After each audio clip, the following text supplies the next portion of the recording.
അങ്ങനെ ഏറ്റവും പ്രായം കുറഞ്ഞൊരു പെൺകുട്ടിയെ കോർപ്പറേഷൻ മേയറായി തിരഞ്ഞെടുത്തതിന്റെ പേരിൽ 45 വർഷം കിരീടം വെക്കാതെ ഭരിച്ചുകൊണ്ടിരുന്ന അനന്തപുരിയുടെ ഭരണചക്രത്തിന്റെ ആ ഒരു കടിഞ്ഞാൺ BJPക്ക് നൽകിയിരിക്കുകയാണ്.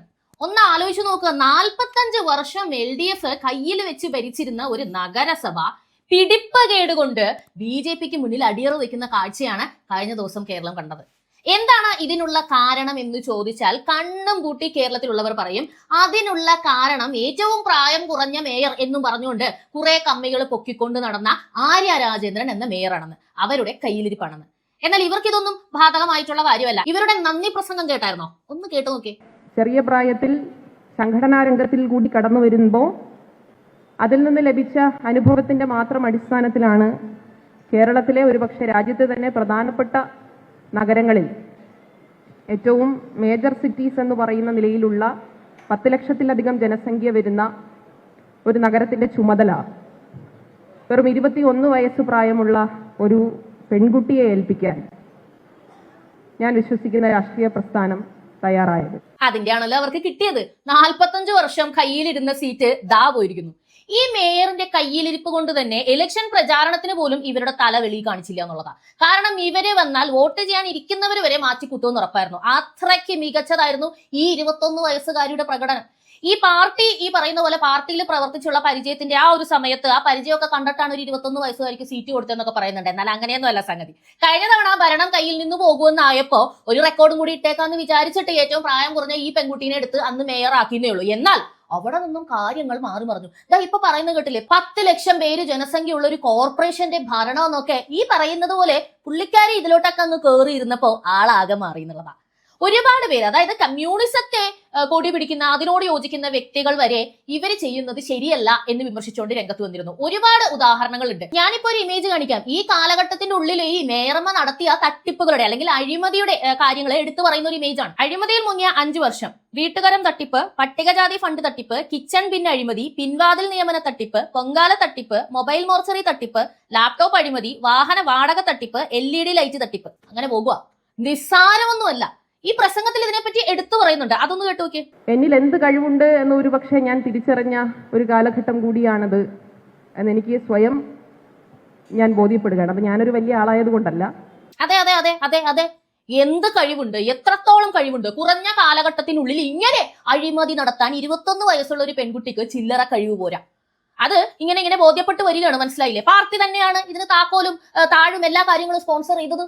അവര് തന്നെയാണ് ഈ പറയുന്ന എല്ലാ സംഗതിക്കുമുള്ള ചുക്കാൻ ഒരുക്കി കൊടുത്തത്. അല്ലെന്ന് പറയാനൊന്നും സാധിക്കില്ല. ഇതിനു മുമ്പ് റെഡ് പാർട്ടിക്കാരുടെ പരേഡ് എന്ന് പറഞ്ഞിട്ട് ഒരു സംഭവം നടക്കാറുണ്ട്. അതിന്റെ ശരിക്കുള്ള പേരൊന്നും എനിക്കറിയില്ല. ഭയങ്കര കോമഡിയാണ്. അതായത് RSSന്റെ ആ പദയാത്ര ഉണ്ടല്ലോ, അപ്പൊ അതൊക്കെ നോക്കിയിട്ട് മാർച്ചിങ് ഒക്കെ നോക്കിയിട്ട് അതുപോലെ ചെയ്യാൻ വേണ്ടി പരിശ്രമിച്ച ഒരു മീശോ, ഒരു കുന്നംകുളം, ഒരു ഡ്യൂപ്ലിക്കേറ്റ് വേർഷനാണ് ഇവരുടെ ആ ഒരു പരേഡ് സംഭവം. അതില് ഒരു റെഡ് ഷർട്ടും റെഡ് തൊപ്പിയൊക്കെ ഇട്ടിട്ട് ഈ പെൺകുട്ടി നിൽക്കുന്ന ഒരു ഫോട്ടോ ഇട്ടിട്ടുണ്ട്. ഇതാണ് ഈ പെൺകുട്ടി പറഞ്ഞ എക്സ്പീരിയൻസ്.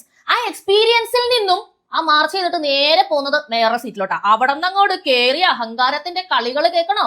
യദുവിന്റെ കാര്യം നിങ്ങൾക്കൊക്കെ അറിയാമല്ലോ, ഒരു KSRTC ഡ്രൈവറോട് ചെയ്തത്. അതിലുപരി അയാളുടെ പിറകെ വന്ന് പാതിരാത്രി സ്റ്റാൻഡിലേക്ക് പോകുമായിരുന്ന ആ ബസ്സിലുണ്ടായിരുന്ന ആൾക്കാരെ വരെ ഇറക്കി വിട്ട ക്രൂരത. ഒരു മേയറാണെന്ന് ഓർക്കണം. 10 ലക്ഷം പേരുടെ, ശരിക്കും പറഞ്ഞാൽ മേയർ എന്ന് നമ്മൾ പറയുന്ന അപ്പൻ അമ്മയാന്നൊക്കെയാ പറയുന്നത്. അങ്ങനെ നോക്കിക്കഴിഞ്ഞാൽ തിരുവനന്തപുരം കോർപ്പറേഷന്റെ അമ്മയായിരുന്ന അവരൊരു അമ്മ ചെയ്യേണ്ട കാര്യമാണോ ചെയ്തത്?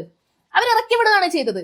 ഇറക്കി വിട്ടത് പോരാതെ ആ പയ്യനെ അതിക്രമിച്ച് അവന്റെ ജീവിതം, അവന്റെ കരിയർ എല്ലാം ഇല്ലാതാക്കി. ഇവര് കാണിച്ചതൊക്കെ ഇല്ല. അതായത് നമ്മളെല്ലാരും CCTVയിൽ കണ്ടതാണ്. അങ്ങനെ വഴി തടഞ്ഞിട്ടേ ഇല്ല എന്നൊക്കെയാണ് കുറ്റപത്രത്തിൽ വന്നത്. ഇതൊക്കെ കണ്ടോണ്ട് മിണ്ടായിരിക്കാനായിട്ട് ജനങ്ങൾ പൊട്ടന്മാരൊന്നുമല്ല. ഇതുപോലെ തന്നെ ഒരു ഹോട്ടലിൽ ചെന്ന് ഭക്ഷണം കഴിച്ചിട്ട് അവര് ബില്ല് കൊടുത്തതിന്റെ പേരിൽ അവിടെ ആളെ വിട്ട് റെയ്ഡ് ചെയ്യിപ്പിച്ച ചരിത്രവും ഈ മേയർമുഖ തന്നെ സ്വന്തമായിട്ടുണ്ട്. ഇദ്ദേഹത്തിന്റെ ഭർത്താവിനും ഭയങ്കരമായിട്ടുള്ള അഹങ്കാരമാണ്. ഭർത്താവ് എന്നൊക്കെ പറഞ്ഞാൽ ചിലപ്പോൾ നിങ്ങൾക്ക് മനസ്സിലായൊന്നും വരില്ല. MLA ആണ്, സച്ചിൻ ദേവ് MLA. ഇതാ ഇപ്പൊ തോറ്റമ്പിയപ്പോ ഒരു പോസ്റ്റ് ഇട്ടിട്ടുണ്ട് FB-യിൽ. ഞാൻ വായിക്കാം, ചിരിക്കരുത്. നമുക്ക് മുന്നേ പോയവർ തോൽവിയിൽ നിരാശപ്പെട്ടിരുന്നെങ്കിൽ ഇന്ന് തോൽക്കുവാൻ പോലും നമ്മളുണ്ടാവുമായിരുന്നില്ല.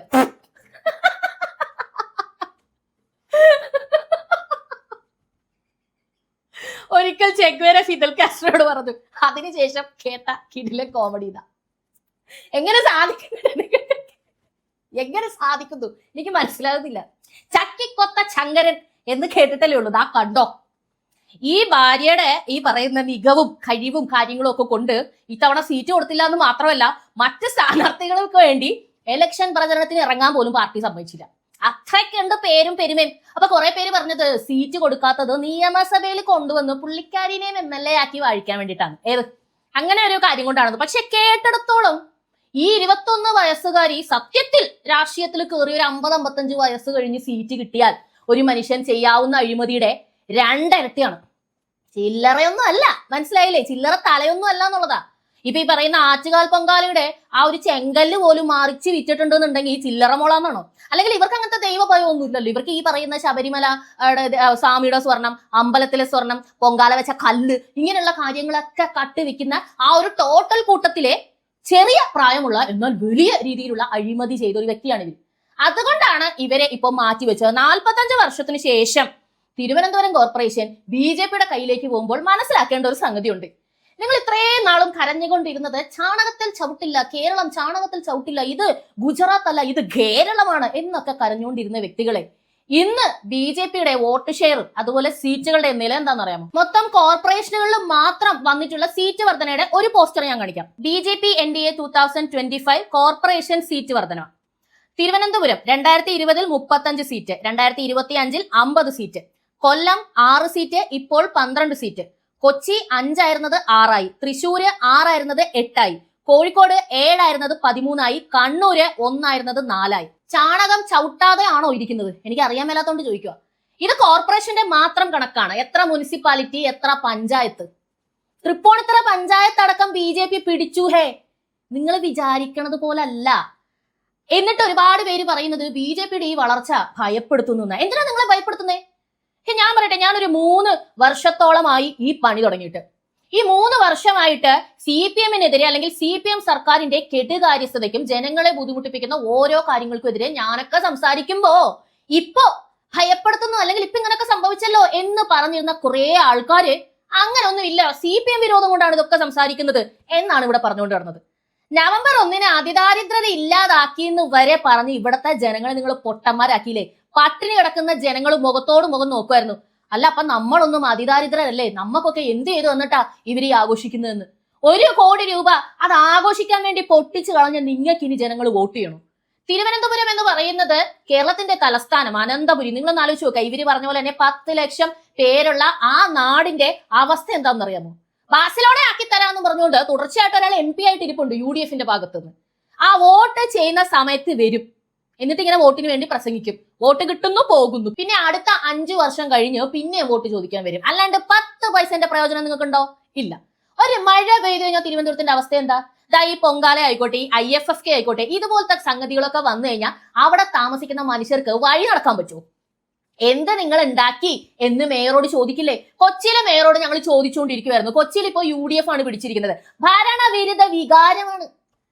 വയ്യ, നിങ്ങളെ കൊണ്ട് മതിയായി, നിങ്ങളെ വേണ്ട ഞങ്ങൾക്ക് ഇനി. മനസ്സിലായില്ലേ? ഇതൊക്കെ ഞങ്ങൾ അന്നേ പറഞ്ഞതാ. ജനങ്ങൾ ഇതിലേക്കാണ് പോകുന്നത്. ജനങ്ങൾ വെറുത്തുകൊണ്ടിരിക്കുന്നു, ജനങ്ങൾ നിങ്ങളിൽ നിന്ന് അകന്നുകൊണ്ടിരിക്കുന്നു. കമ്മ്യൂണിസ്റ്റ് പ്രസ്ഥാനത്തിൽ നിന്നും ജനങ്ങൾ പ്രതീക്ഷിക്കുന്നത് ഇതൊന്നുമല്ല, ഇതുപോലത്തെ അഴിമതി കാണിക്കുന്ന സ്ത്രീകളെ. നിങ്ങളൊന്ന് ആലോചിച്ച് നോക്കുക. ഈ പെൺകുട്ടിയുടെ ദാർഷ്ട്യം എന്തായിരുന്നു? ഇപ്പൊ സംസാരിക്കുമ്പോഴും അന്ന് 21 വയസ്സാണെങ്കിൽ ഇതിന് ഇപ്പൊ എത്ര പ്രായം ഉണ്ടാവും? 26 വയസ്സായിട്ടുണ്ടാവും. 26 വയസ്സുള്ള സ്ത്രീ സംസാരിക്കുന്ന പോലെയാണോ സംസാരിക്കുന്നത്? ഞാൻ പറയുന്നത് മോഡുലേഷൻ ആണ്. ഈ പറയുന്ന പക്വതയും പാകതയും ഒക്കെ മനുഷ്യന്റെ അനുഭവ പരിചയം കൊണ്ട് എപ്പോ വേണമെങ്കിലും ഉണ്ടാകും. ഇവരുടെ മോഡുലേഷൻ ശ്രദ്ധിച്ചിട്ടുണ്ടോ? ചിന്താ ജെറോം ആയിക്കോട്ടെ, ജയിക്ക ആയിക്കോട്ടെ, ഈ പറയുന്ന പെൺകുട്ടി, ഇവരൊക്കെ എടുത്തു നോക്കി, ഇവരൊക്കെ ഒരേ അച്ചില് വാർത്ത പോലെയാണ് സംസാരിക്കുക. ഇതൊന്നും സാധാരണ ജനങ്ങൾക്ക് മനസ്സിലാകുന്ന ഭാഷയല്ല. BJP കൊണ്ടുവന്ന റീപ്ലേസ്മെന്റ് അതാണ്. അവർ സാധാരണക്കാരുടെ ഇടയിലേക്കാണ് ഇറങ്ങിച്ചെന്നത്. അവർക്ക് എന്താണ് ആവശ്യം എന്നാണ് ചോദിച്ചത്. അതിനു വേണ്ടിയാണ് കൂടെ നിന്നത്. നിങ്ങൾ മതങ്ങളെ പ്രീണിപ്പിക്കാൻ വേണ്ടി ഓടി നടന്നപ്പോ, വോട്ടിന് വേണ്ടി എല്ലാ ആൾക്കാരുടെയും മുന്നിൽ കുനിഞ്ഞു നിന്ന സമയത്ത് അവര് കിടപ്പാടം പോയ ആൾക്കാരുടെ കൂടെ നിന്നു. രാവും പകലും ഇല്ലാതെ മഴയും വെയിലും നോക്കാതെ അവരുടെ കൂടെയുള്ള ആളുകളുടെ വിശ്വാസം സംരക്ഷിക്കാൻ വേണ്ടിയും അനീതിക്കെതിരെ അവർ റോട്ടിൽ നിന്നു. ഇതൊക്കെ കാണാതിരിക്കാൻ മാത്രം പൊട്ടന്മാരാണ് ഞങ്ങളെന്നാണോ നിങ്ങൾ വിചാരിച്ചത്? അങ്ങനെ തന്നെയാ വിചാരിച്ചത്. അതിന്റെ ഇപ്പൊ കിട്ടിയത് മനസ്സിലായില്ലേ? അണ്ടർ എസ്റ്റിമേറ്റ് ചെയ്തു ജനങ്ങളെ അല്ലെ? കിറ്റ് കൊടുത്ത അല്ലെങ്കിൽ പെൻഷൻ കൊടുത്ത അവരങ്ങ് വോട്ട് ചെയ്തോളും. പെൻഷൻ കൊടുത്തിട്ട് വോട്ട് ചെയ്തില്ല എന്നൊക്കെ MM മണി സാറ് പറയുന്നുണ്ടായിരുന്നു. എന്റെ പൊന്നെ സാറേ, പെൻഷൻ വാങ്ങുന്നവരൊന്നും അല്ല വോട്ട് ചെയ്തിരിക്കുന്നത്. വോട്ട് ചെയ്തിരിക്കുന്നത് മുഴുവൻ യുവജനങ്ങൾ, അതും BJPക്ക്.